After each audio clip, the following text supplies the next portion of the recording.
Sidang 8 jam Bribda Masya Siahaya berlangsung, kakak korban hadir dengan infus dan kursi roda. Sidang kode etik terhadap Bribda Masya Siahaya, oknum polisi yang melakukan penganiayaan hingga menewaskan Arianto Tawakal, 14, siswa Madrasah Sanawiyah, MTS, Negeri Maluku Tenggara, Malra, berlangsung maraton selama 8 jam, Senin, 23 Februari 2026.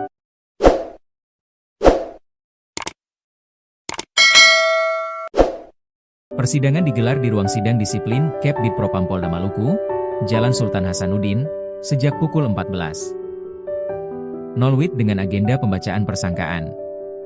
Majelis Komisi Etik kemudian menghadirkan sejumlah saksi untuk dimintai keterangan.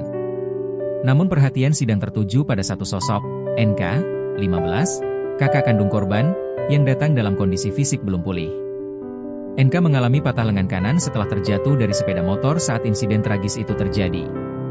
Ia hadir didampingi orang tua, keluarga, serta penasihat hukum. Saat memasuki area sidang, remaja tersebut masih terpasang infus dan duduk di kursi roda. Kondisi itu menjadi gambaran nyata luka mendalam yang ditinggalkan peristiwa yang merenggut nyawa adiknya, Ed, 14, pelajar asal Kota Tual. Selain NK, saksi lain berasal dari anggota kepolisian Polres Tual serta keluarga korban. Proses persidangan sendiri berlangsung tertutup. Wartawan tidak diizinkan mengikuti pemeriksaan saksi secara langsung. Akses hanya diberikan saat pembukaan sidang dan pembacaan putusan, itu pun melalui layar monitor di luar ruangan. Hingga pukul 22.20 WIB, majelis telah memeriksa 4 saksi, sementara 5 lainnya masih menunggu giliran. Kabid Humas Polda Maluku, Kombes Pol Rositah Umasugi, memastikan pemeriksaan masih berlanjut sebelum terduga pelanggar dimintai keterangan. Masih ada 5 saksi lagi. Terakhir baru diperiksa terduga pelanggar, ungkap Kombes Pol Rositah Umasugi. Sidang dipimpin Ketua Majelis Kombes Pol Indra Gunawan, didampingi Wakil Ketua Kompol Jamaluddin Malawat dan anggota Kompol Izaak Risambesi.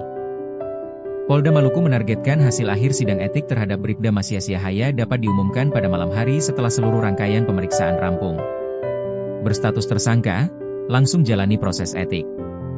Diberitakan sebelumnya, Bribda Masya Siahaya resmi berstatus tersangka usai gelar perkara di Mapolres Kota Tual, Jumat, 20 Februari 2026. Ia sebelumnya terlapor dalam dugaan kekerasan terhadap 2 anak di bawah umur yang berujung pada kematian.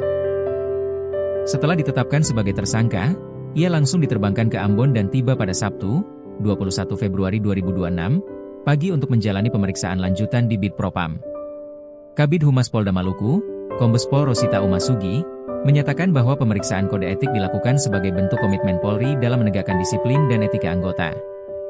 Sebelumnya, Kapolda Maluku Irjen Pol Profesor Dadan Hartanto juga telah menyampaikan permohonan maaf secara terbuka kepada keluarga korban atas insiden yang menewaskan pelajar tersebut.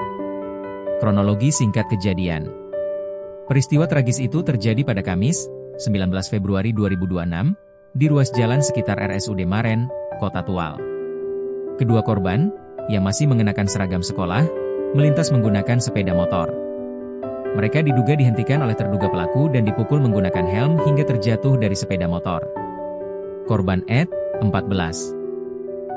kemudian meninggal dunia dan telah dimakamkan pada hari yang sama. Kasus ini menjadi perhatian publik di Maluku, terutama karena korban dan saksi merupakan anak di bawah umur serta masih berstatus pelajar kelas 9 Madrasah Aliyah Negeri. Sidang kode etik terhadap Bribda Masya Siahaya kini menjadi bagian penting dalam proses penegakan disiplin internal Polri, di tengah tuntutan masyarakat akan transparansi dan keadilan.